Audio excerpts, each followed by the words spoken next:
Hey guys, welcome back to Ken Michaels Radio. And a big thank you to all the new subscribers and all the people who have been writing in, commenting about my recent shows.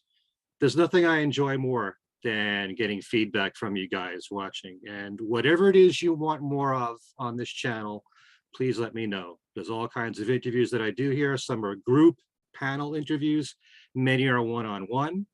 And there might be some where I'm just solo all by myself. That might be coming pretty soon. My guest this time is Rick Glover. And Rick is someone whose name I've known for quite a while, being affiliated with Beatlefan magazine, writing articles for them. But also he's a member of a real fun group called Fans on the Run. And they go to a lot of concerts. We're going to talk mainly about Paul McCartney. Because as far as I know, look, I don't know anybody personally that has seen Paul in concert more than Rick. I got to tell you, before I introduce you to Rick, if I had known 40 years ago that I'd be doing radio shows on the Beatles all these years, I think I would have kept track of every show that I've seen of Paul. I would guess that I've seen him about 30 times, maybe. Well, that's small potatoes to Rick Glover here. Hey, listen, give credit where it's due here. I don't know anyone personally who has seen Paul in concert more than him. So I figured it'd be great to chat for a while about the many shows that he's seen, some of his favorites. And let's welcome him to our channel, Rick Glover. Welcome to Ken Michaels Radio. Hi, Ken. Good to see you again. It's been a while since we've seen face to face, but we have had quite a history now for years and years and years and years, back into the 80s at least, I think. We run into each other at a lot of concerts. Thrilled to be on your show, and I always enjoyed talking about Paul McCartney and having fun chasing him around the world. Let's talk about, well, first of all, do you have an exact number as to how many shows you've seen of Paul? I do. I have engineering in my background, so keeping up with details is part of the framework of the way I do things. And I'm right now, the last show that I saw just a few weeks ago now up in New Jersey was concert number 159 for me. Okay. Since 1976, been at it for quite a while, my full career as a retiree now, and hopefully not retiring from being a Fans on the Run, but since 1976, it's 156 shows, evenings that we've spent with Paul and his various bands. Okay, very good. You know, on the recent shows, Paul has said on stage, there's a guy in the audience who I think has seen me around 130 times. And I'm looking and I'm thinking, it must be you. And they put the camera on him and it's not you. But hasn't he recognized you and said your name?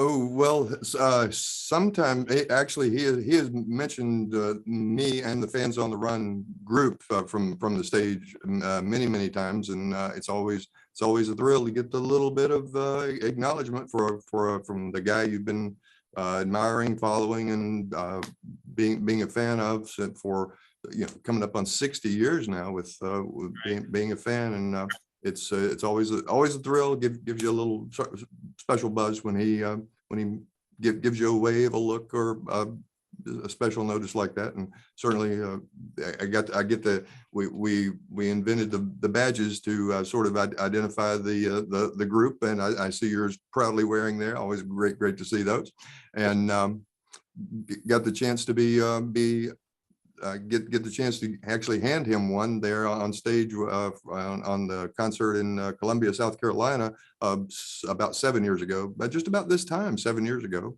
So yeah, he's aware of the group, and sometimes during the song Band on the Run, you can hear it, listen very closely, and he will sing the phrase "Fans on the Run" when the chorus comes around, because that's usually when we're doing some sort of signage gimmick to try to get his attention a little bit more for that number. And several times over the last, especially most recent 6 or 8, 10 years or so, he has been singing "Fans on the Run," and so you can hear that clearly on some of the YouTube videos, right? Yeah, that must give you a jolt. Pretty funny. Well, one of the reasons we do this is just to let him know with the well, the reason that we follow him around and basically enjoy the things that we do so much is just to let him know that he does have some really hardcore fans out there, very devoted and absolutely love him, and want to give him a little bit of appreciation, let him know that basically give him thanks for all the great music and great memories and great smiles and fun that he and his three buddies have given us for basically our entire lifetime. I'm a little older than you, and they using the phrase the soundtrack of our lives is, you know, sort of a cliche, but it is true as far as back as I can remember when I was a youngster in the East Tennessee, growing up as a hillbilly up. You couldn't imagine the 60 years later still having the Beatlemania flowing through your veins like we do. Right. And I'm sure, you know, it's got to be very touching to know that after so much success that he's had, he doesn't take it for granted. You know, he appreciates the success that he has, and all these people that all these years later packed the stadiums to see him. It's such an amazing accomplishment to itself. So why don't we Well, go back? Okay. it's really clear that he still certainly enjoys being on stage performing, and I think he loves getting that feedback, and that's one of the reasons why we I think you see so many signs and so many attempts to communicate directly with him to say thank you. And whether I've said this in some articles and things before, whether the signs say sign my arm or my butt, and my mom saw you in '64, or whatever the words on the signs may be, the message is we love you and thank you for what you've done for us. Yeah. And I think that the question of whether it's going to continue, it may not continue on the spectacular level that we've seen over the last 10, 20 years or so, but I think that he will find a way to hear this sometime, some way, as long as he can, and as good a shape as he seems to be in it at literally at 80 now. Can't see why it can't continue quite a while longer in some form or fashion. Right. And as I've said on many of my shows, as you get older, you appreciate the fact that, you know, his time is limiting, like it is for all of us. And the fact that he wants to spend one night with us is something Exactly. that we should be so grateful for, or any artist for that matter. Someone like him can spend the rest of his life with his wife and his kids and his grandkids, and who would fault him if he wanted to. Exactly. It was very easy for him to go home, sit on the couch, and enjoy watching his game shows. I do too, and we are very fortunate that he still chooses to. You've seen the slog that it can be to do anything like that for 2.5 hours. The energy drain on a 40-year-old, myself is, you know, at 68 now. I can't imagine doing a 2.5-hour set and never leaving the stage, singing every number, the pressure of getting every single lyric exactly right, even if you may have a cheat sheet in front of you or so. The fact that he still does that, good on you, man. So why don't we go back in time to the very first concert you saw from him? So where was that exactly? I'm sure Wings Over America. Exactly. I was lucky enough to see one of the Wings Over America shows in Atlanta, Georgia. I was going to school in Cookeville, Tennessee, and just outside Nashville, and it was about a 4-hour drive or so at that time to from there to the Atlanta area. So we jumped in the car I was my senior year of college at Tech there. And me and two friends I'm still in touch, or still great friends with. We jumped in my 1971 Maverick mustard colored car, and with a big 8-track player in it with Wings at the Speed of Sound and Venus and Mars. in those huge 8-track cassettes buzzing down the highway, and got there to see the first night. That was May 18th, 1976, a day that we call Wings Day in Atlanta. And certainly seeing Paul for the first time was a super thrill. And here, and of course, that was also a time when there was no one knew the set list. No one had seen YouTube clips of it. You know, that was a sort of fairly early in the tour, so we had no even newspaper or journalist reports as to what the set list was. You know, so every single song was a shock and surprise and a thrill every time you kicked into whatever the next tune on the set list was. Wonderful show, dancing up to silly love songs with the bubbles and the horns, and of course the big Rickenbacker just thumping through every song. That's the only bass he played for that entire concert. So that was a thrill. The kicker on that show in my personal story is the tour was playing 2 nights in Atlanta, the 18th and the 19th.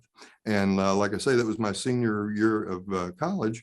And my major lab, I was a biology major, and I had my final biology lab the next morning, the morning of the 19th, back in Cookeville, Tennessee. So we were planning to drive back to Cookeville after the show. I was going to take my test at 9 the next morning, get back in the car. It was like a 3-hour exam at noon, get back in the car and go to that second show, the 19th in Atlanta, the second day, Better Living Through Chemistry, and intended to have 2 shows under the belt. So the first part of that story goes, went to see the first show driving home, got up to my exam, my lab door for the next morning. There was a sign on the door that said, "Your lab has been moved to 4:30 today." So I had to make a decision as to whether I was going to go back and see a second McCartney show or take my final exam in college. So I did something totally irresponsible and took the test and passed on the second wing show. And I think that test was about something about the genus species of squirrels or something like that, something I've never used any time in my life. So I still consider that an early mistake in my concert going career. But what that really did for me, I believe, is sort of set the stage. I remember when I missed that show, sort of saying to myself something like, when I grow up, I'm never going to miss another show again. I'm going to go to every single McCartney show or every single rock and roll show that I can go to. And that maybe subconsciously laid the groundwork for what has now turned into 159 evenings with the guy that I saw the first time in 76. And so we certainly didn't know at that time it would be 15, 16 years later, 14 years or so before we would see him again. You know, because 89 before the next one goes. So I only saw the one show, but that was a very memorable, impressionable show. And boom, boom, boom, that was a thrill. Still got the T-shirt, still got the poster, still got the program, and the cornerstone show for the entire. Yeah, I always say that tour, that show, I went to see him at Madison Square Garden. To me, that will always be the greatest concert I've ever been to. Yep. You know, because he was at the height of his popularity with Wings there, constant airplay on the radio. Silly Love Songs went to #1. Let Him In was a #3 hit. King of the world. What? He was king of the world. Oh yeah. And you know, I went there not necessarily just to see a Beatle, but to see Wings. And I really enjoyed the Denny Lane material too. And that, you know, Jimmy McCulloch got one song to do in Medicine Jar. And I remember a great response for that song and for Time to Hide. And of course, for Silly Love Songs and the Beatles stuff. And it's years later that I come to recognize how great a lot of the material from especially Band on the Run, Venus and Mars, Beat Us Up, they really work well as live songs. I remember the intensity of the beat, the floor literally shaking when Magneto and Titanium Man kicked in. The dum, the dum, the dum. That was again. I'm 24. You must have been a child at that time. So it was very 17. so impressionable with that, and also we hadn't rock shows in general had not progressed to that spectacular level. It was basically the Stone in '72. The Stones came out with lights and a microphone and did their tunes. Where Paul's the pageantry was already in place, kind of setting the stage for even the same framework of shows. He opens with some rockers, does the piano bits, does a little acoustic, and finishes with pump songs. So. Yeah. And I've always loved when I listened to Wings Over America, just the acoustic set.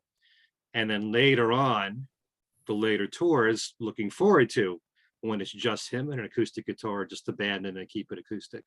It kind of became a format of the show, but I love that aspect of it. So yeah. Did you get to see when he was in Atlanta? Did he do Soily? Yes. Oh, that's again getting back to that fresh set list. Not only a fresh set list, a fresh tune. When that encore, the lasers were kicking in, everybody's going literally, "What is this?" And really great rocker to say goodnight with. Yeah. Love that. That's something I always remember about the show at the Garden, is that at the end of the show, everybody was looking at each other, bewildered, to close a show with a song that nobody knows. I mean, years later, it's bootlegged and people get to learn it, but then nobody knew what Soily was. That an obscure B-side at best, and so from the Wings Over America album, and just a rock and roller to, well, also kind of shows his balls, his strength a little bit, like choosing to open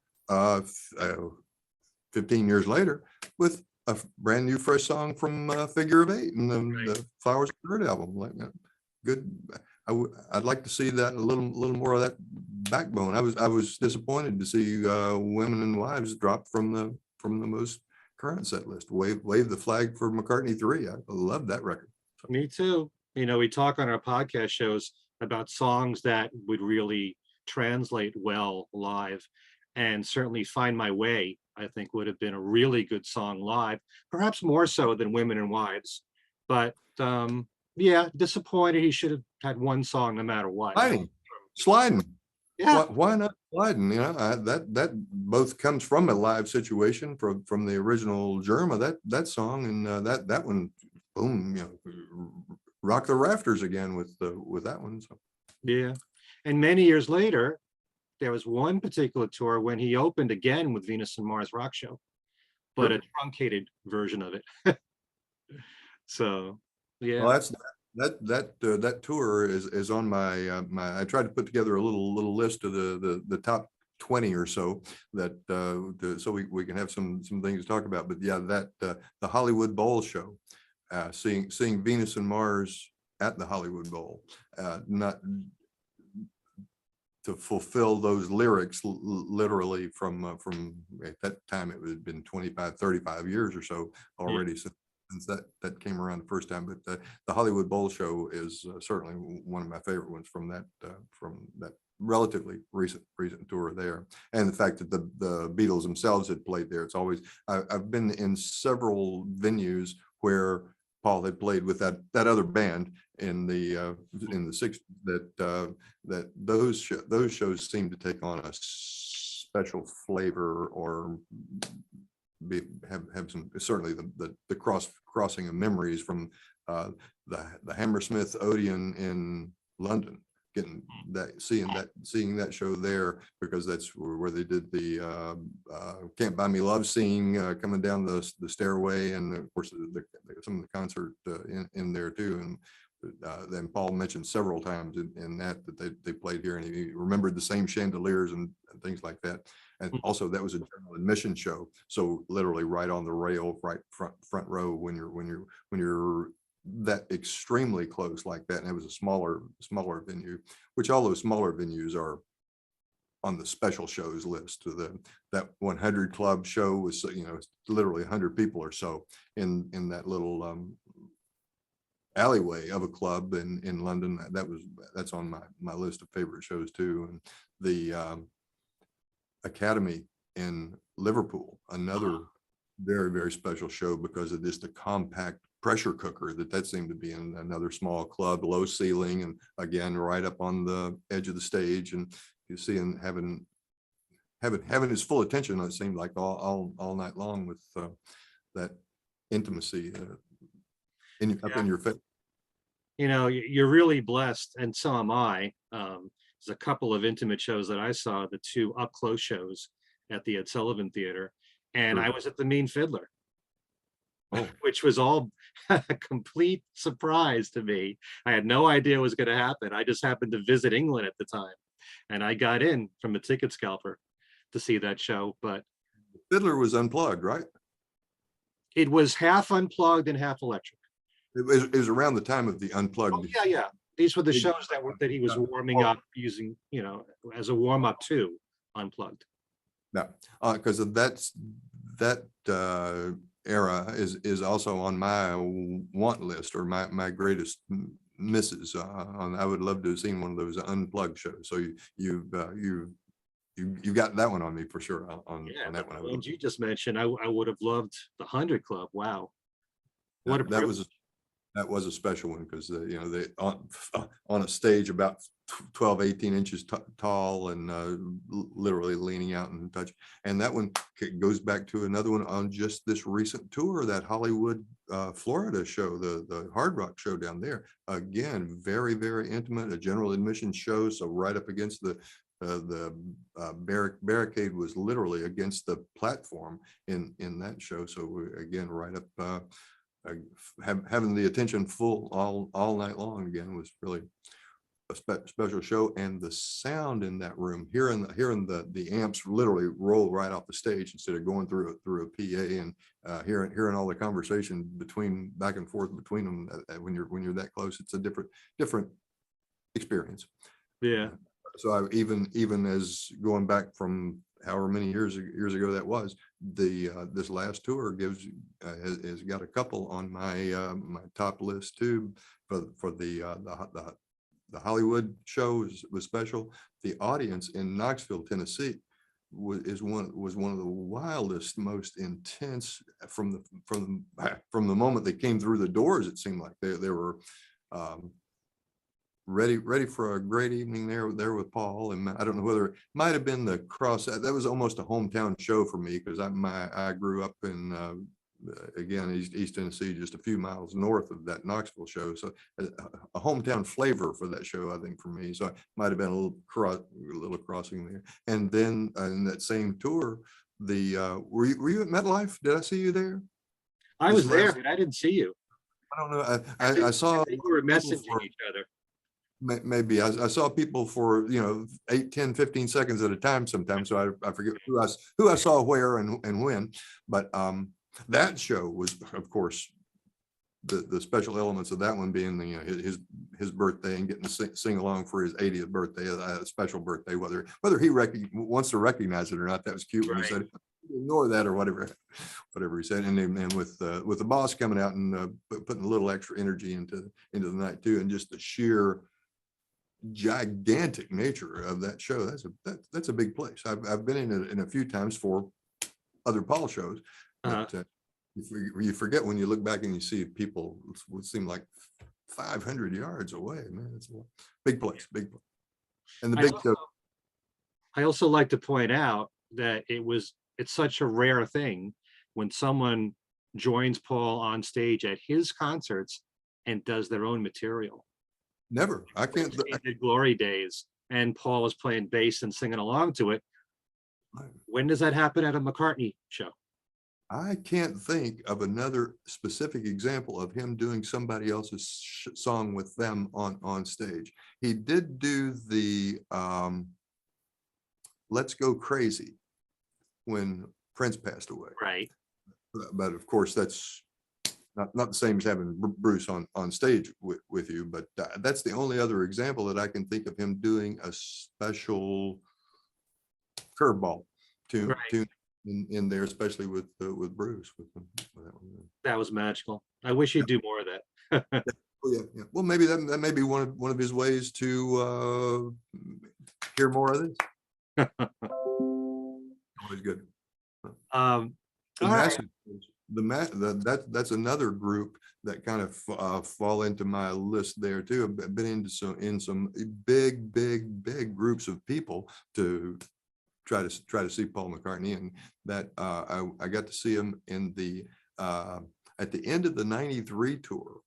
Went to Mexico City to see he was doing 2 shows down there, and that was in a racetrack, and I think that was 110,000, 112,000 people in each of those 2 shows. So just absolutely massive shows there, and you can tell they all respond so much to being able to see a sea of people as far as you could see, literally. And we were right there in the front, and we sound checked that one too. Oh, another kind of a special song that he did that day was "Get Out of My Way," which was not in the normal set list. And my banner, my sign had said "Crash Bang Wallop" that entire year, just as a request for the "Get Out of My Way" song. And finally, because he'd been all the way through the States, that was after the US legs had finished in '93. He finally played that one time for us during soundcheck in Mexico City. But just the size of that show there was big, huge. Yeah, I always find it interesting, like I said, I had the chance to go to both up close shows.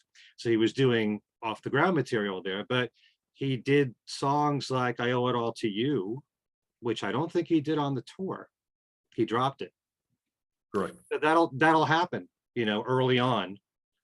They'll work on certain songs, and then they'll fine tune it, and then they'll slim it down to a few from the new album. So you were lucky if you were there early on to catch. That is actually kind of one of my planning strategies. I like to go to some of the first shows if at all possible, for that being one of the reasons, because they're still massaging the set list into shape. Sometimes you hear some things like, I think "Alligator" was played once or twice on that tour, and never made it through most of the tours. But I like to go to the early shows and then let them get their road legs a little bit and see. And usually by the end of the tour, then they're on very relaxed. Also, you get to see on those early shows too. You get to see them kind of working a little bit. They're watching each other for the changes and exactly what the lack of familiarity with each other, just sharing the stage like that. And I have had a chance to talk to a couple of members of the band several times about that very thing. I had a plane ride with Brian Ray once coming back from LA, and we sat across from each other and talked for the entire 4 hours. But he said the same thing. He says that those early shows are really, they're thinking so much, they're not really paying as much attention to the crowd and the ambiance of the show, because they're really having to work. He says even as familiar as they have become with those songs, when you're playing, and it kind of goes with everybody that's on stage with you, and you don't want to drop the ball on a familiar song that you should be playing right. Not only that, but he's got his sound checks before the show, so you would think that the band would be tight automatically from the start of the tour. How many artists do that, do a sound check that's almost an hour, then do a 2.5 to 3 hour show. So, and I do recall my family went to see Paul in Albany when New came out, and he did "On My Way to Work." And that was the only venue where he did that song. So yeah, that might have been what I was thinking of instead of "Alligator," but that is one. He just a few appearances on that one. Yes. Same thing with "Hope of Deliverance" in Miami. They played that once, the first show of the tour, and Abe came out and played bass and they shared the mic with on Hope and Deliverance. One show, never appeared anywhere else in that tour. You mean more Opening recently, tour. right? You don't mean during the Off the Ground tour, because No, yes, that was probably I'm going to say maybe 2012, 2014, okay. Whichever one opened in Miami. I have all that written down somewhere. I don't have it. It's still there. When you're talking about the 2000s on, it's difficult in my brain to remember one tour from the next, because there's so many similarities of what's in the set list, and every single tour he takes out some songs, adds some new songs, but still there's a similarity from the last 20 years of what he's been doing. Are there times when you've been kind of tipped off to some of these intimate shows? Because sometimes we find out about it in the media, and sometimes you find out about it after it's happened. The question was, have I ever been tipped off to things like that? Absolutely not. That I'll have to say that a lot of folks ask me questions like that. How can you be so many places, or how do you go to get such good shows? My contact is the Ticketmaster. And I find out about it just like everyone else is. In fact, that they have been kind of almost apologetic sometimes that they couldn't let the ones that are the regulars even know about it. And that's just the way they play it. I guess ethically, that if they start letting some people know, that that sort of spoils it for the entire whole process. So no, I've had no inside connections, no inside information, and like I say, I buy my tickets just like everybody else does. I'm in a fortunate situation to be able to do the things that I do, and be able to use the Ticketmaster as my contact. But as far as being in all truth, there has been 2 times in the entire span that they have comped me a couple of times, and that was once because I was kind of begging Shelley. Do you know, if I say Shelley, the ticket queen? Do you know her full name? Yeah, I met her one time. Real nice lady, but she works with the media and tries to help secure tickets for people. And very sweet lady. She was the VIP coordinator for the last 20 years or so. She recently passed away. But when 7 years ago, I was going through a little cancer treatment scare there, and when I got my treatments over with and was coming back to the concert world, Shelley, who had also had battled with cancer herself, found out about that and did send me comp tickets to the next show. She said, let me know when you're coming back on the run. And she said, this one's on the tour. So they gave me one set of tickets to that show, but that's the only time that other than going through the normal purchasing channels that there's been any special treatment. And that was, I think that was more of a personal level for her. So. What do you remember about the 89-90 tour and the 93 tour and that particular band? I mean, we really have the Wings years, we have the 89 to 93 band, and we've got the band from 2001 on. So they're all different in their own way. And you've got different lineups of Wings too, but you're only talking about the Wings Over America period. So yeah, it would have been nice if we can also say we were there for the early years of Wings, the University tour, 72, 73, and the 79 tour, the last lineup. We only have the one lineup that visited us here in the States, but then you've got, like I said, 89 to 93 and 2001 on. So how do you look back at those years and that particular band?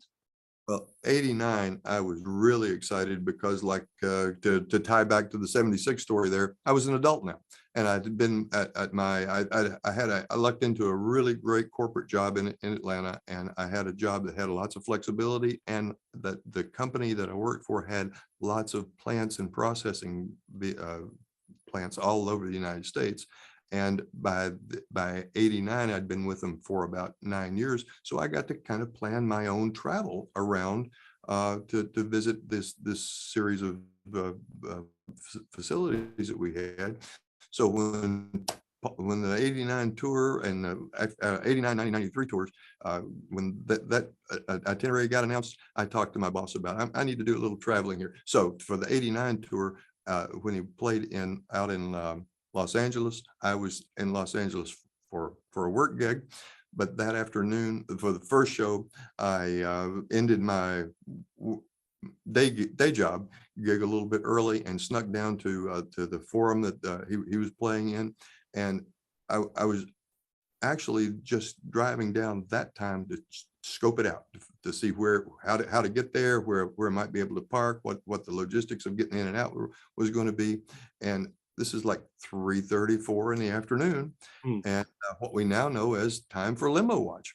And I saw a group of people that were gathered over what turned out to be the equipment door, and kind of fell in with them. And that's the day that they were filming the Visa card commercial. And Paul and Linda were driving up and down and up and down and up and down, filming their arrival that you see in that Visa commercial, which, by the way, just got fully some background, some outtake footage just got uploaded in the last week of some additional footage for that Visa commercial. So anyway, I pull into the parking lot, and 15 minutes later, Paul is just on the other side of this chain link fence. And when they finished their filming, Paul and Linda both come out of the limo that they were in, and he's slapping hands all the way down the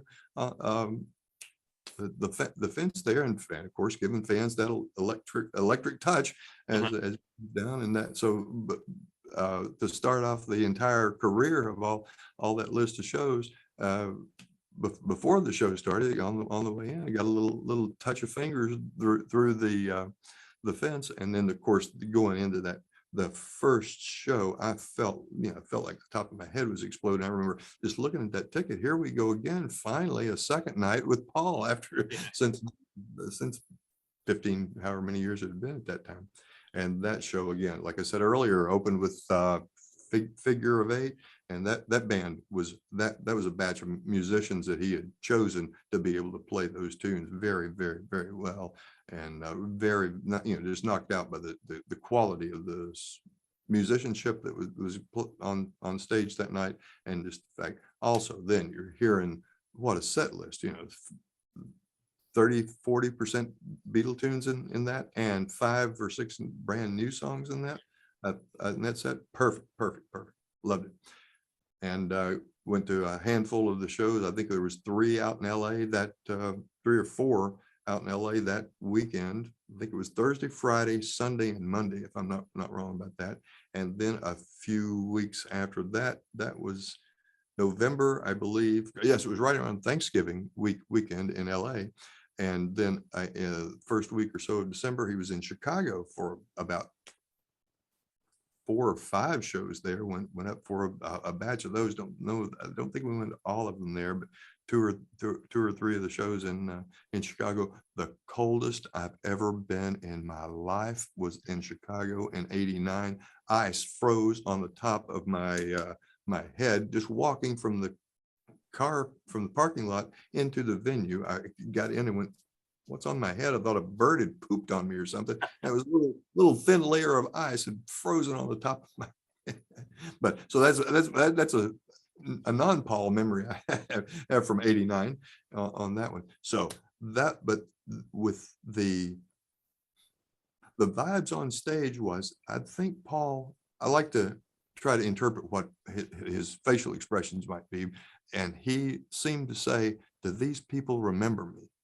It's been a long time since I have done this. in front of these people. And there was a little bit of uncertainty, if that might be the right word, about whether they still remember him or not. And by the end of the night, I think he was pretty well convinced that they still remember me, which then coming to the 1990 tour, that he was back to that uncertainty was pretty well gone by then. He was basically welcomed back to the top of the mountain that he enjoys. And for the 83 tour, it was again King of the World again. I think that was the tour that really hit in his stride with that batch of shows. So good. A couple of those shows are the 93 shows are on my list of most memorable shows too, because that was another Hollywood Bowl show. They played the Earth Day concert there with Steve Miller, Don Henley, whole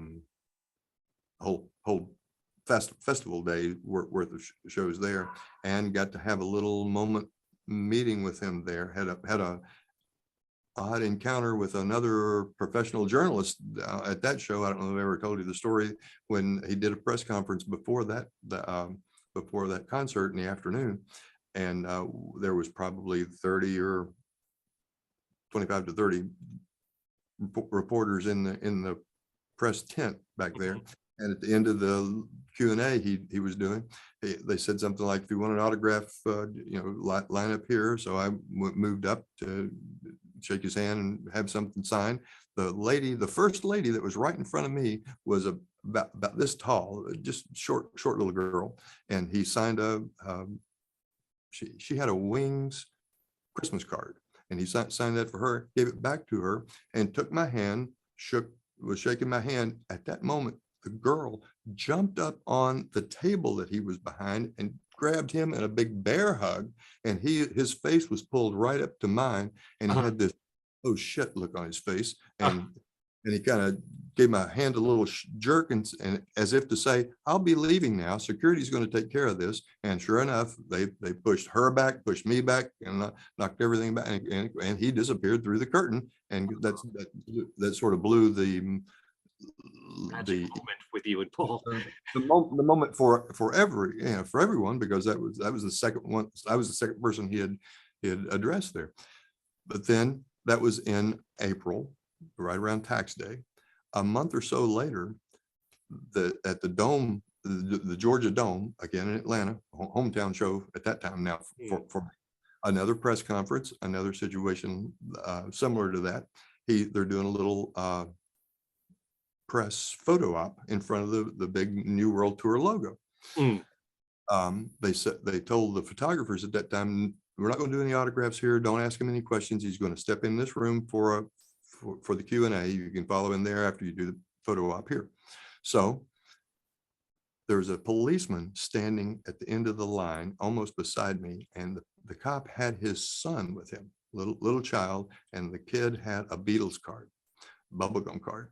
Yeah. And Paul was walking across. The cop asked Paul, would you sign this for my kid? And Paul and kids, you know what Paul did, stop, and he like that.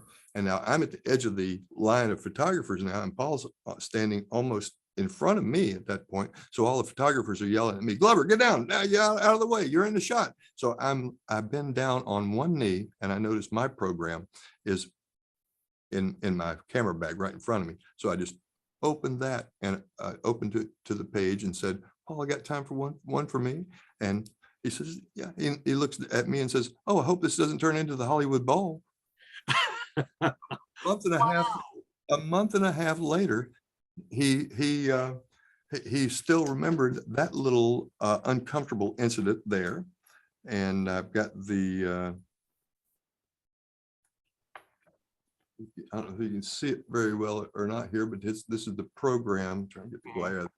The program that he signed for me, his autograph there, and the rest of the band across there. All right. So that was a full month after we had the Hollywood Bowl incident there. Now that was now in May of '93. All right. Now go back to the Mexico story. I was talking about that being one of the biggest crowds I've ever been in. Mexico City was around Thanksgiving again, so November-ish, and another press conference, another situation like that. And at that point, I brought a picture with me that I had taken at the Georgia Dome show. And at the end of that event, I was standing in the hall by myself almost as Paul was coming out, and Paul looks up and says something like, "Hey, Hollywood, how you doing?" and signs this picture for me. I don't know whether he because the first one was in Hollywood, maybe he was thinking I was from Hollywood or something like that. But he goes, "Hey, Hollywood, how you doing?" or something like that. Then he also said, I read the piece you done and that Beatlefan magazine, I guess. I don't know what else he would have done. He goes, "I read the piece you done, man, brilliant." And I fell out at that point, so getting a little compliment from Paul about something that I'd written like that. But the corkscrew of that story is the fact that the incident happened at that point 8-9 months earlier. He remembered it a month later, then he remembered it again 6, 7, 8 months after that. So I've heard that about him, that he remembers faces well and he remembers names very well.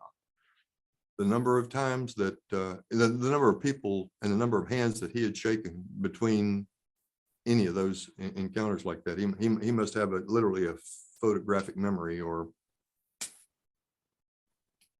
able to remember a distinctive haircut like that or something. But incredible thought process going on up there somewhere to be able to do that. Yeah. How did you feel about when the 89-90 tour kicked in, that there was so much more Beatles than ever before? Were you delighted about it? Obviously it's a joy to see him no matter what. But for so many years, especially in the 70s, he felt the need to prove himself. Yes. Oh, yeah. Not rely on the Beatles. And 89-90 comes around, and it's like it's a different show in many ways.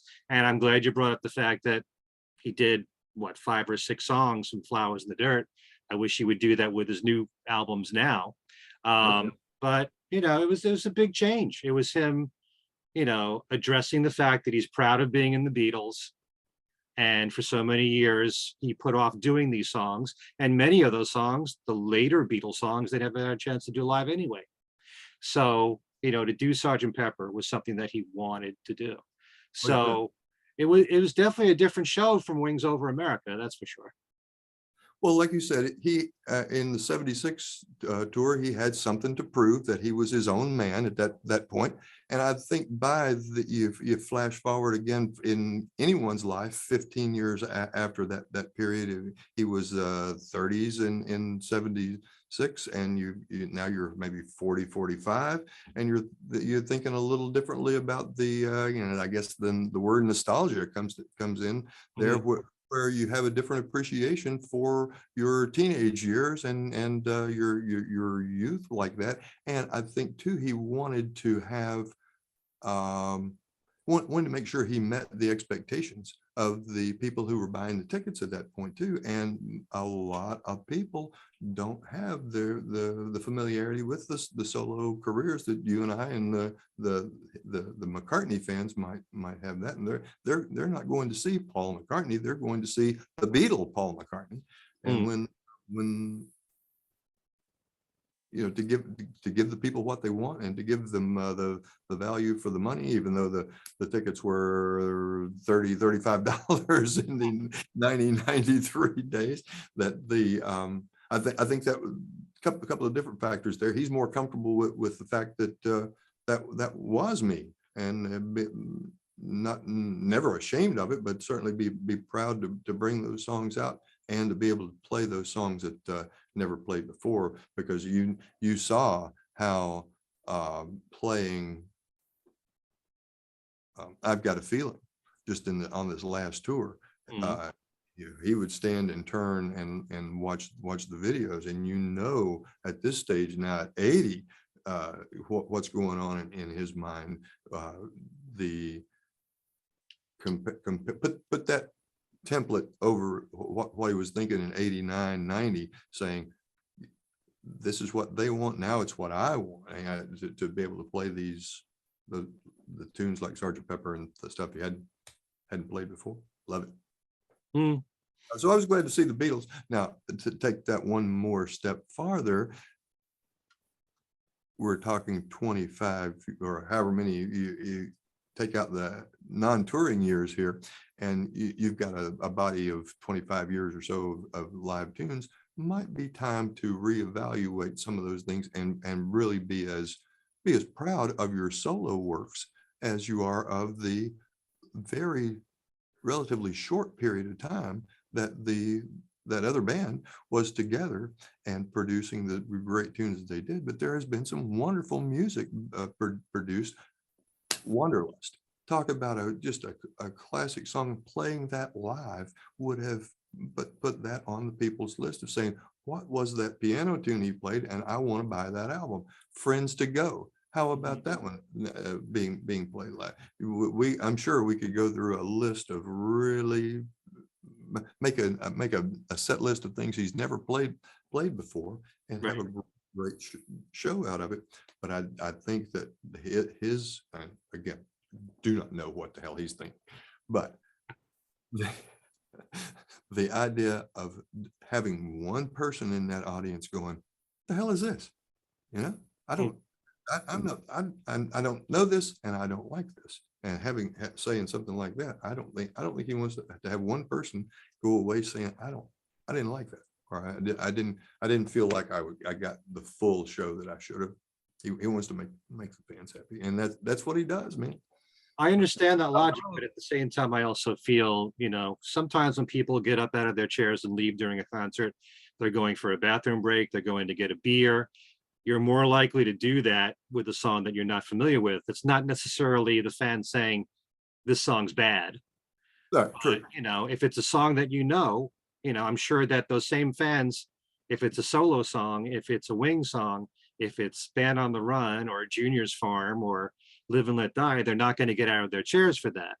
Right. I saw people get out of their chairs for In Spite of All the Danger, because a lot of people, that's kind of obscure. You got to have the Beatles anthology to know that. So those very same people, if they were told, that was a song from the Quarrymen, it's pre-Beatles, there's a lot of history behind that, but they got up out of their chairs because they didn't know it. Yep.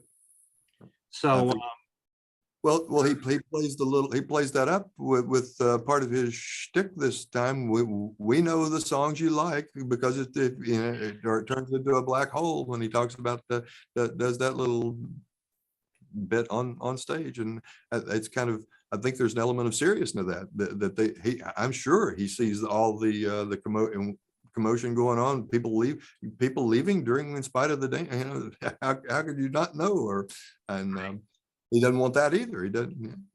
I've seen little scuffles break out. That is kind of interesting, being able to see what they see from being on stage with him that time. And I'm sure they notice all the little games and whatever's going on in the audience, because you've seen little scuffles break out, and it obviously distracts them. And you want the audience to have their full attention. I know. I mean, we talk about this all the time on my podcast shows. So it's just, I'm glad to hear you say what you've been saying, which is that he should be so proud of his catalog. There isn't anybody on this planet, any musician, that wouldn't kill to have had the success that Paul has had post Beatles. He's one of the most successful artists in the world just from that catalog alone. All four Beatles have had successful solo careers. You can't say that about any other band on their own, every member having hits and having top selling albums. And it's a shame that they have to feel that every song has to be a winner, and everybody in the audience has to be glued to every single song. He could get by on playing smaller venues and announcing it as being all solo, and he could sell out that way, and people will know ahead of time what to expect. I would like to see that for sure. Announce no hits tonight. You won't know these tunes. Don't. It's like the Weird Al tour. I'm not playing my funny songs. I'm playing the songs you don't know. And I would like to see Paul do that. The challenge on that would be to get the music right too, because that's another thing that Brian Ray referred to. And at some point we would have to learn those, because we did throw out several songs that, yeah, we talked about several songs that possibly could have been put in the set list, and Brian said, you know, the challenge there is we would have to learn those songs and get them to everybody on stage's standards, because I think Paul wants to have it exactly right, because you've probably seen one of them flub a line, or do you happen to be at the show the time Rusty absolutely fell apart on "And I Love Her"? No, I didn't see that. Oh, at the end of the song, Paul went over and said, you blew that, didn't it? Let's try it again. So they went back just for the solo part and played it again. And Rusty's face was as red as a Coca-Cola can, man. It was during the concert. This was not sound check or anything. But that's so he, unlike him. But that's unlike him in a way. You know, it wasn't vicious or it was playful, but I think there was a double message there: is play it correctly or we'll have some fun with you. And but I think those, you know, Brian was saying that they would have to, the amount of work that they'd have to put in to learn. Wanderlust was one of my pitches there. I love it. Yeah, this is kind of reminding me of when Paul did Unplugged and he messed up We Can Work It Out. You kind of wonder if he rehearsed the mess up, but then he went and did it right. But it's kind of cool to hear him screw up, you know, to make it feel like no matter what, yes, this is a live event. So yeah. And I'll tell you, since you brought up Wanderlust, one of the things that I love about the current tour, and even before the pandemic, he's got a brass band in there, a real one, just like 76. You know, it's such a joy to hear the real instruments, and nothing against the synthesizer parts that Wix has been playing, but sometimes, like, I know horn instruments are the toughest to duplicate on a synthesizer. They never sound as close to real horns. It sounds artificial, you know. Live, and having those live horns on there just puts such an energy, the punctuation on those tunes, and there's a fullness of hearing those real live tunes. I got a feeling they've got to be doing some chorus work through the electronics for them, because you hear a full horn section on that, 2 or 3 layers of trumpets at least. I could hear from just my minimal musical familiarity, but I played tuba in marching band, and but there's nothing like the live horns, which could have led to another whole widening of the set list there. Silly love songs with bubbles, and the Rick. I would love to see the Rickenbacker come out once again too, because the sound that evil sound that thing had was wonderful. We all have our dreams, Rick. I think it's just too damn heavy. I had a Rickenbacker bass for a short time, and it was just a load to do a 45-minute set with that thing, much less than 2 hours with a ton of bricks around your neck. You know, we just said it would be great if he would just do an all solo show tour and play smaller venues. Another dream of mine, which I probably want just as much as that, would be if he did a show where he did whatever the hell he wants without thinking about what the audience wants, what's in his heart to do. You know, in a way, I love when he did Unplugged and he played a lot of 50s rock and roll, because that's so much part of his DNA, 50s rock. He's so comfortable doing that. You know, I wouldn't mind a show where he's doing some of those songs, and, you know, this widespread of songs from his solo catalog that he's really proud of. Or Beatles. You know, I still welcome any Beatles song that he's never done before. Oh yeah. That would be, and even songs that John wrote or George wrote, you know? So, but anyway, There is a list of Beatles songs that could certainly be performed live, and a couple that really should be. I don't know, we may be beyond "Oh Darling" now, but that seems one that's just a glaring omission that he should have played that, performed that one live one time somewhere along the line. I find it surprising that it took him so long to finally do "Obladi Oblada," considering it's such a great live sing-along song, you know? What I was going to say, for what it's become. Yeah. Yeah. Mhm. Yeah. It's- And when you get down to it, the Beatles material that he wrote and sang lead to, there aren't too many left that he hasn't done, you know? That's true. So he kind of strays away from a lot of the 1930s, 40s type songs. "When I'm 64," "Honey Pie," he doesn't do those. Although Oh, Mothership. What's that? I'd love to hear "Honey Pie" too. That would be, I would really love to see that. But the band that he's had for the last 20 years, I mean, there's something to be said about this comfort level that Paul has with these guys. And you know, on a dime, he could probably say, okay, they could do songs that they haven't done for a while and they'll still get it right, pretty much right. There's such pros. And I'm sure that if they had to learn anything that they haven't done live before, it wouldn't take them that long, but this really is a great band that he's had the last 20 years. And I'm so, nobody ever gives Abe a lot of credit. Abe is a really good singer. And sometimes, the harmonies that he does with Paul are really very strong. I wish we could hear them more in the mix, but I've seen him on YouTube harmonizing with other people and he sounds great, Very, very good handpicked selection. Everybody's got a really good role to play, and that they have done the study that they would need to do. In fact, again, Brian told me once that when he got the call, he woodshedded the entire Beatle catalog and the entire solo catalog. So he would be all pulled out. ABC, whatever it may want to do, he would at least be somewhat familiar with it.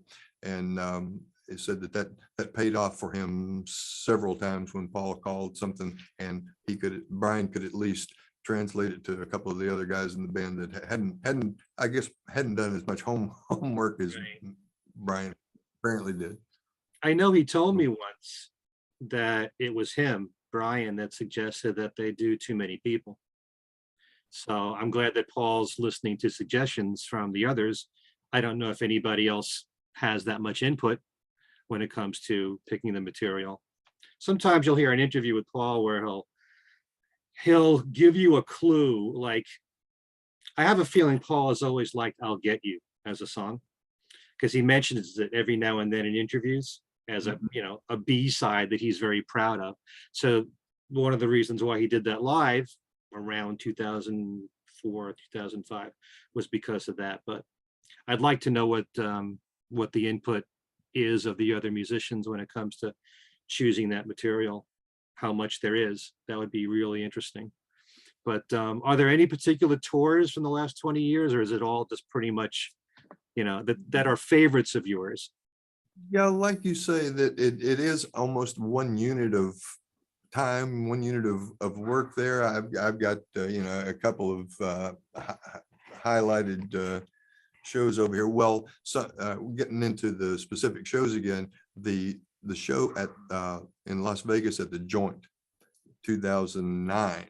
That was a special show again, just because of the intimacy of that show. And at that time too, we were hearing a couple of new songs in the set list at that time, and was also bringing out the Fireman tunes for the first time. So that was a new plateau, at least for the touring. And that tour too did the Coachella show, and that was another big crowd to be in. And Paul was seemed to be loving those big crowds. That was couple of big ones there. I do have one on my list here is that was the the Atlanta show in 2009, because the show was so disorganized. It was a general admission show, and it was at Piedmont Park, which was not a venue at all. It was literally just a big park, like Atlanta Central Park. And I knew some people. The company that I worked for did a lot of charity events and things like that, and so I knew some of the people that worked at Piedmont Park, and I was telling them, you guys are going to be overwhelmed with what happens for this McCartney concert, because they'd sent out a list of no lining up before 3:30 in the afternoon the day of the show, and just some information that showed that they were not really, they were clueless as to what they should have been expecting. So I sent them some experienced information here saying you're gonna be not able to handle this very well. And sure enough, but they also sent back a memo.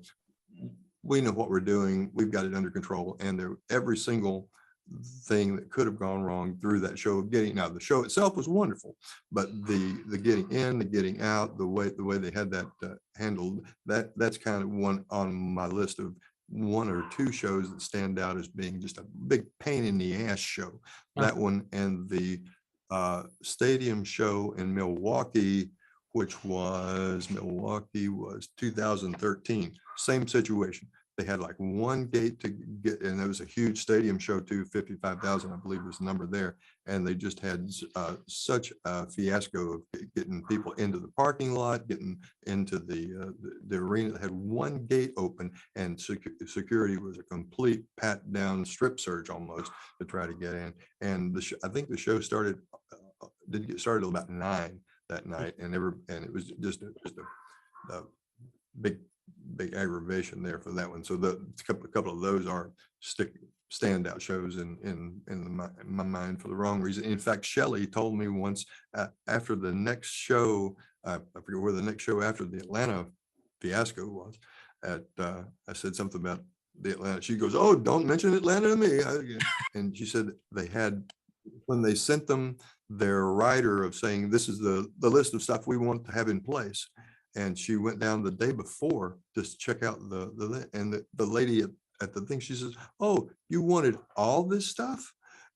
And Shelley said, "I try to be nice to the locals, but that was all I could do to not tear her head off." And she said, "Go back to the hotel and be back in an hour. And I want this list completed by the time we get back." And of course it wasn't. And there were, so that from being my hometown at that moment kind of resulted in a bad taste in the mouth for her, I think. So but most of the time though, that's unusual. We were talking earlier about certain songs that Paul does at select venues, or certain tours where he'll do a song only on one tour, and you look back and those are special moments if you got to hear him do those songs. I'm looking back at the last 20 years and I'm thinking about songs like Hope for the Future, something like that he would only do briefly. Or if you were lucky, if you saw him in Europe, he was doing Come and Get It at some shows. He also in the early 2000s in Europe was doing She's Leaving Home. Are there any that stand out for you as songs that are really special because he's only done it a few times and you were witness to it? Nothing really comes to mind right away for that question, Ken, because I do have I've got the list of details like that somewhere, but I just haven't think about it. I can't think of. It's very funny how every show has got its own personality and flavor and special. And it's very, very odd how I find different songs move me in different nights. Because some of the songs, I think I remember one night, The Long and Winding Road which was after a while that had been in the set list for a very, very long time. Mm. And it was almost, I like to look around at how it's affecting different people sometimes and things like that. And there was a couple that was just in full flow, but because of the long winding road. And that's one night that one, which you consider, an old war horse almost, that one got me because of the way it was affecting other people in the audience. Same thing, the other most recent tour for I've Got a Feeling. I was kind of biting my lip from the the emotional side of that, seeing the two of them singing together and seeing how it was affecting Paul on stage like that.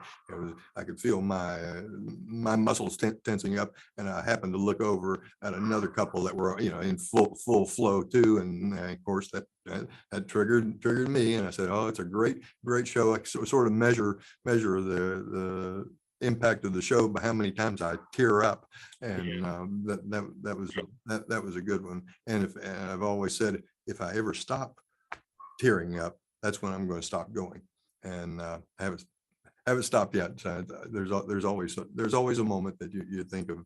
Sometimes it's those old Beatles songs, All My Lovin'. Oh, that one, being the sort of the first one we heard, was that one shakes me up sometimes. Can't Buy Me Love, especially when he would do that on the those 89, 90 tour, and they bring up all the house lights, and you saw the Beatlemania affecting you around you with the house lights up and everything like that. That was one that caused the Kleenex to come out sometimes on that one, just from the sheer joy of it. It's certainly not a sad song, things like that. Yeah. And every now and then, maybe I'm amazed, gets me, just because of the fact it's a beautiful love song, and the Linda corkscrew in there too, and the fact that we've seen Paul go through his own transitions to hopefully it seems like he's on a good plateau of happiness and wonderful life for himself now. And the fact that he wrote that song for someone he loved dearly, and special with that one. And if you've ever been in love, you know how little things like that can trigger all sorts of either memories or memories of positive things or memories of losses and stuff. So those songs, that was not that I didn't answer that question, but those are some specific songs that do touch in. And the rockers too. I love it when he just kicks off. Love the fact that he eventually added high into the set list too, not just because of the instructional aspects of that tune, just that it's a Paul's out rock and roller. I love that one. And there are certain rockers that no matter what he should do, and that's one of them. I'm glad that he brought back Junior's Farm, though he was doing that before the pandemic, I think. But there's so many aspects of seeing him live that make you appreciate the show even more than just the music. It's watching the reaction in the crowd. It's seeing families from grandparents to kids together, seeing these shows, knowing that some of them are young kids that have never seen Paul ever, and this may be the only time when they see him. You never. Exactly. And that aspect is actually a kind of a bonus of doing these tours, and in fact maybe playing so many of the Beatles songs, because hopefully that's going to lead them to the rest of the things too. I know I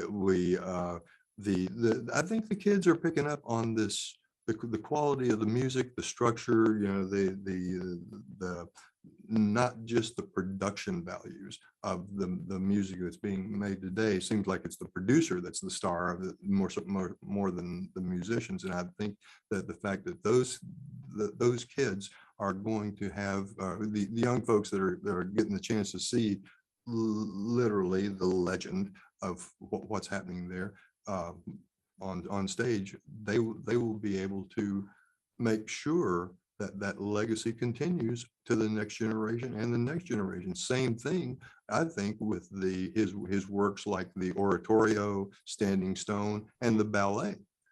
taking his music to even a different genre and a different audience of that nature, and to be able to say, I'm not just She Loves You, yeah, yeah, yeah, Right. and silly love songs.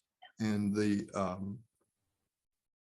width that brings to his legacy, and the fact it sort of ensures the fact that when we're not around to tell our stories, somebody will still be at least enjoying the music, and hopefully be watching videos of this, of these old guys who lived through it and were able to have those experiences and be able to share them. That's one of the reasons why I always enjoy I, I, Facebook is a little bit of an enigma for me, because I certainly enjoy the memory side of it, and when I can post a photo or a bunch of photos that I've taken, and people start sharing those and letting other people see things that they wouldn't have been able to had the opportunity to see had it not been for that vehicle of Facebook to be able to share those things. People always, I love it when people say, can I share this? Absolutely, you can share that. That's why that's one of the reasons why I'm doing it. That's why I kind of include when we did the phrase fans on the run. There's an S on there. It's not just me. It's all these crazy people that are, all these crazy people in a good way, that are out there, one of us. And I think it's always been about the group of people instead of the one singular selfish selfishness. I know I've been very, very lucky, fortunate, and diligent about the way that the choices I've made to do the things I've as many shows as I've been to, and setting the stage to have some of these experiences and personal encounters that happen. But the stories that go with these are the things. Yeah. So thanks for having me on your video show here to get more of these spread through the Yeah. Well, atmosphere. to me, I mean, when I first started out in the business, it was just radio, and now it's podcasts and YouTube channels, and it's spreading, and it keeps the word out there about the Beatles, and it's just as important that Paul's out there giving concerts and Ringo's giving concerts and Beatles tribute bands are giving concerts. It keeps the music out there and the legacy out there. It keeps it alive and hopefully spreading to new generations, like you were just saying.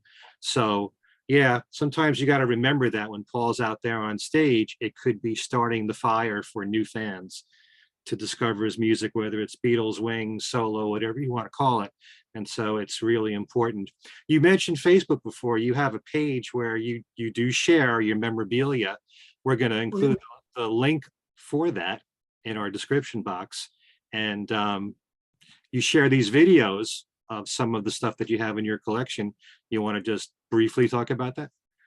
Sure. When we first started the shutdown, actually the inspiration for this was Lawrence Juber, the guitar player in Wings in the 79 band. He was doing little live concerts, just 15-20 minute live concerts from his studio, and said something about he was doing it just to he knew everybody was kind of bored and being held in captivity there, and thought he would do something to hopefully maybe brighten the moment for just that little video, live video from Facebook. And I said, that's a cool thing. If give some people a little distraction for a few minutes. And I've got some stories to tell about the way that I've spent a whole big chunk of my life collecting all this junk, as my dad said.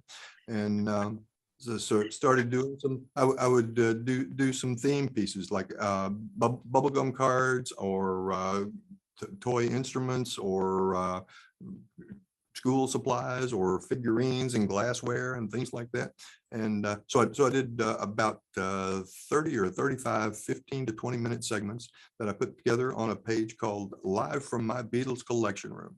And we'll add a link to that page on there. And of course, my own personal page. I post pictures of Paul McCartney or Beatles stuff or rock and roll stuff in general almost every day. I've been fortunate to meet lots of celebrities through several layers of connections through my whole basically career as a fan, and some of the either the autographs and or photos and stories that I've had with some of these encounters, I'll share them on my Facebook page. So I'm always glad to have new friends on my my Facebook page, and that's another aspect of this McCartney fandom in my life. So many fans all over the world. I've gotten personal friends now in bunches in Japan, Argentina, certainly all over England, Germany,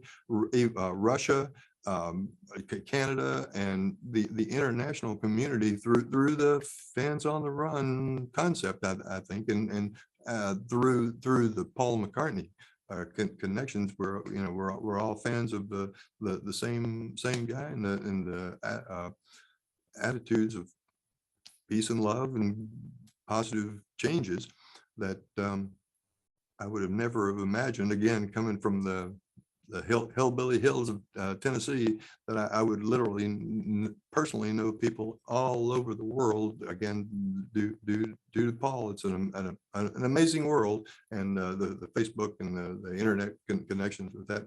So it's an amazing thing. And I like to, again, the enigma of that is there's a lot of negativity that goes with it too. And I spend very little time now just scrolling through Facebook, because you're gonna have your you're going to get a distraction pretty quickly with something. So I'll post. I usually almost use it as a one-way street. I'll post my pictures and wave for.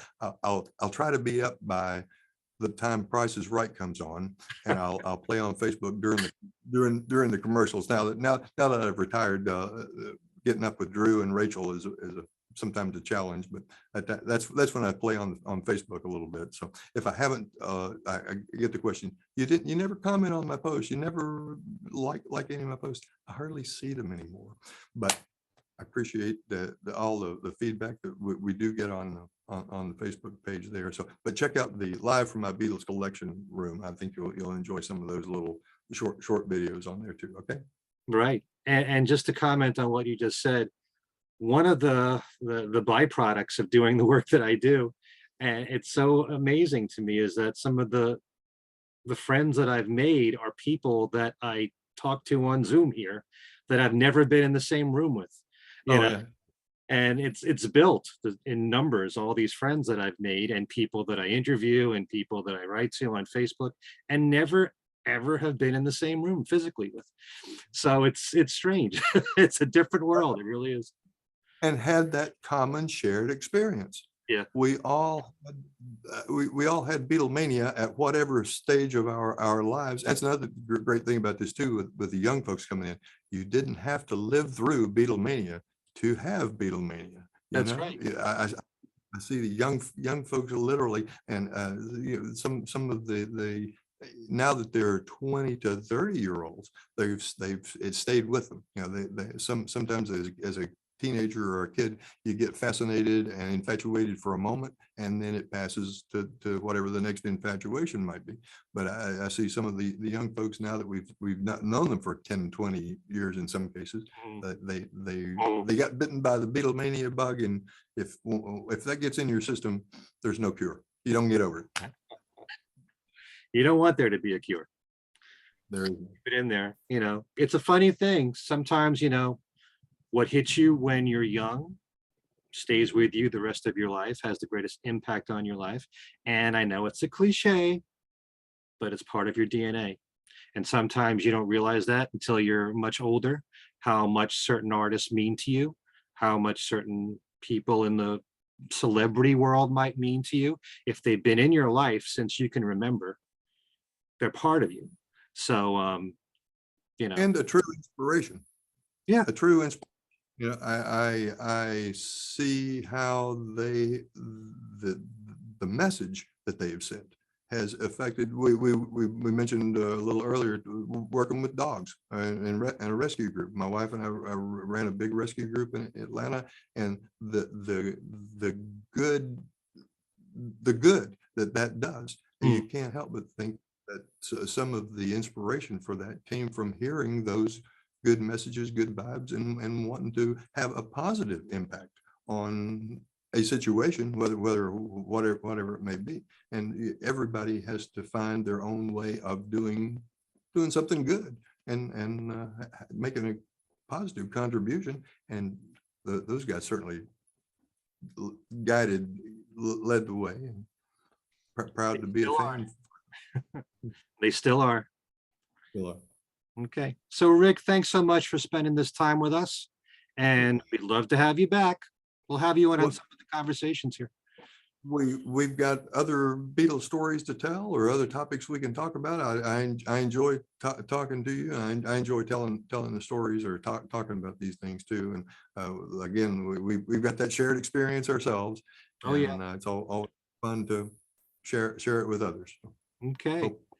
Hope if you were watching this, hope you enjoyed it too. Okay. Thank you, Rick. Thanks to everyone watching. And we'll see you next time. Peace. See you next time. Peace and love. Fans on the Run. That's right.